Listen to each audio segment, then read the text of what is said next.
لا إله إلا الله محمد رسول الله عليه صلاة الله وآله والأحبة.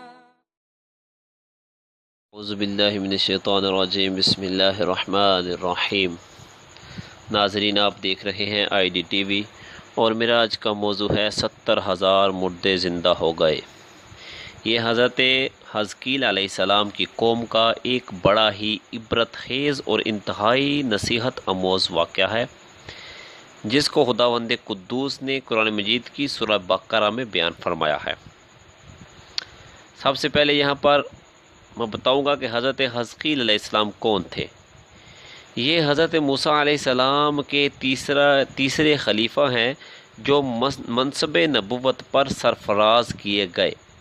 حضرت موسیٰ علیہ السلام کی وفات اقدس کے بعد آپ کے خلیفہ اول حضرت یوشع بن نون علیہ السلام ہوئے، جن کو اللہ تعالیٰ نے نبوت عطا فرمائی۔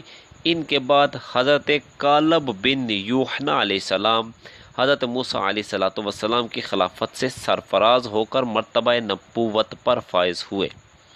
پھر ان کے بعد حضرت حزقیل علیہ السلام حضرت موسیٰ علیہ السلام کے جانشین اور نبی ہوئے۔ حضرت حزقیل علیہ السلام کا لقب ابن العجوز یعنی بڑھیا کے بیٹے ہے، اور آپ ذوالکفل بھی کہلاتے ہیں۔ ابن العجوز کہلانے کی وجہ یہ ہے کہ اس وقت پیدا ہوئے تھے جب کہ ان کی والدہ ماجدہ بہت بوڑھی ہو چکی تھی، اور آپ کا لقب ذوالکفل اس لیے ہوا کہ آپ نے اپنی کفالت میں لے کر 70 انبیاء کرام کو قتل سے بچا لیا تھا، جن کے قتل پر یہودی قوم آمادہ ہو گئی تھی۔ پھر یہ خود بھی خدا کے فضل و کرم سے یہودیوں کی تلوار سے بچ گئے اور برسوں زندہ رہ کر اپنی قوم کو ہدایت فرماتے رہے۔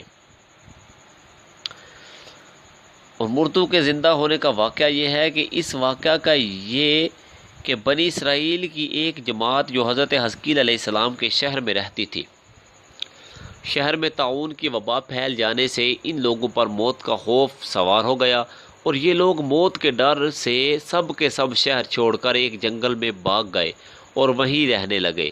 تو اللہ تعالیٰ کو ان لوگوں کی یہ حرکت بہت زیادہ ناپسند ہوئی، چنانچہ اللہ تعالیٰ نے ایک عذاب کے فرشتہ کو اس جنگل میں بھیج دیا، جس نے ایک پہاڑ کی آڑ میں چھپ کر اور چیخ مار کر بلند آواز سے یہ کہہ دیا کہ موتو یعنی تم سب مر جاؤ۔ اور اس مہیب اور بھیانک چیخ کو سن کر بغیر کسی بیماری کے بالکل اچانک یہ لوگ سب کے سب مر گئے، جن کی تعداد 70,000 تھی۔ ان مردوں کی تعداد اس سے زیادہ تھی کہ لوگ ان کے کفن و دفن کا کوئی انتظام نہیں کر سکے، اور ان مردوں کی لاشیں کھلے میدان میں بے گور و کفن 8 دن تک پڑی سڑنے لگی، اور بے انتہا تعفن اور بدبو سے پورے جنگل بلکہ اس کے اطراف میں بدبو پیدا ہو گئی۔ کچھ لوگوں نے ان کی لاشوں پر رحم کھا کر چاروں طرف سے دیوار اٹھا دی تاکہ یہ لاشیں درندوں سے محفوظ رہیں۔ کچھ دنوں کے بعد حضرت حزقیل علیہ السلام کا اس جنگل میں ان لاشوں کے پاس گزر ہوا تو اپنی قوم کے 70,000 انسانوں کی اس موت ناگہانی اور بے گور و کفن لاشوں کی فراوانی دیکھ کر رنج و غم سے ان کا دل بھر گیا، اب دیدہ ہو گئے، اور بارگاہ الہی کے دربار میں دکھ برے دل سے گڑ گڑا کر دعا مانگنے لگے کہ یا الہی، یہ میری قوم کے افراد تھے جو اپنی نادانی سے یہ غلطی کر بیٹھے کہ موت کے ڈر سے شہر چھوڑ کر جنگل میں آ گئے۔ یہ سب میرے شہر کے باشندے ہیں، ان لوگوں سے مجھے انس تھا اور یہ لوگ میرے دکھ سکھ کے شریک تھے۔ افسوس کہ میری قوم ہلاک ہو گئی اور میں بالکل اکیلا رہ گیا۔ اے میرے رب، یہ وہ قوم تھی جو تیری حمد کرتی تھی اور تیری توحید کا اعلان کرتی تھی اور تیری کبریائی کا خطبہ پڑھتی تھی۔ اب بڑے سوز دل کے ساتھ دعا میں مشغول تھے کہ اچانک آپ پر یہ وحی اتر پڑی کہ اے حزقیل علیہ السلام، آپ ان بکھری ہوئی ہڈیوں سے فرما دیجئے کہ اے ہڈیوں، بے شک اللہ تعالیٰ تم کو حکم فرماتا ہے کہ تم اکٹھا ہو جاؤ۔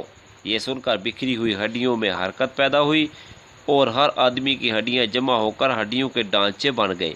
پھر یہ وحی آئی کہ اے حزقیل، آپ فرما دیجئے کہ اے ہڈیوں، تم کو اللہ کا یہ حکم ہے کہ تم گوشت پہن لو۔ یہ کلام سنتے ہی فوراً ہڈیوں کے ڈانچوں پر گوشت پوست چڑھ گئے۔ پھر تیسری بار یہ وحی نازل ہوئی، اے حزقیل اب یہ کہہ دو کہ اے مردو، خدا کے فضل سے تم سب اٹھ کر کھڑے ہو جاؤ۔ چنانچہ آپ نے یہ فرما دیا تو آپ کی زبان سے یہ جملہ نکلتے ہی 70,000 لاشیں دم زدن میں ناگہاں یہ پڑھتے ہوئے کھڑی ہو گئیں کہ سبحانک اللہم وبحمدک لا الہ الا انت۔ پھر یہ سب لوگ جنگل سے روانہ ہو کر اپنے شہر میں آ کر دوبارہ آباد ہو گئے اور اپنی عمروں کی مدت بر زندہ رہے، لیکن ان لوگوں پر اس موت کا اتنا نشان باقی رہ گیا کہ ان کی اولاد کے جسموں سے سڑی ہوئی لاش کی بدبو برابر آتی رہی، اور یہ لوگ جو کپڑا بھی پہنتے تھے وہ کفن کی صورت میں ہو جاتا تھا، اور قبر میں جس طرح کفن میلا ہو جاتا تھا ایسا ہی میلا پن ان کے کپڑوں پر نمودار ہو جاتا تھا۔ چنانچہ یہ اثرات آج تک ان یہودیوں میں پائے جاتے ہیں جو ان لوگوں کی نسل سے باقی رہ گئے ہیں۔ یہ عجیب و غریب واقعہ قرآن مجید کی سورۃ باقرہ میں خداوند قدوس نے بیان فرمایا ہے۔ بنی اسرائیل کے اس مہیر العقول واقعہ سے مندرجہ ذیل ہدایات ملتی ہیں کہ آدمی موت کے ڈر سے بھاگ کر اپنی جان نہیں بچا سکتا، لہٰذا موت سے بھاگنا بالکل ہی بیکار ہے۔ اللہ تعالیٰ نے جو موت مقرر فرما دی ہے وہ اپنے وقت پر ضرور آئے گی۔ اللہ رب العزت جل جلالہ ہمیں آخرت کی فکر اور آخرت کی تیاری کی توفیق عطا فرمائے۔ وآخر دعوانا الحمدللہ رب العالمین۔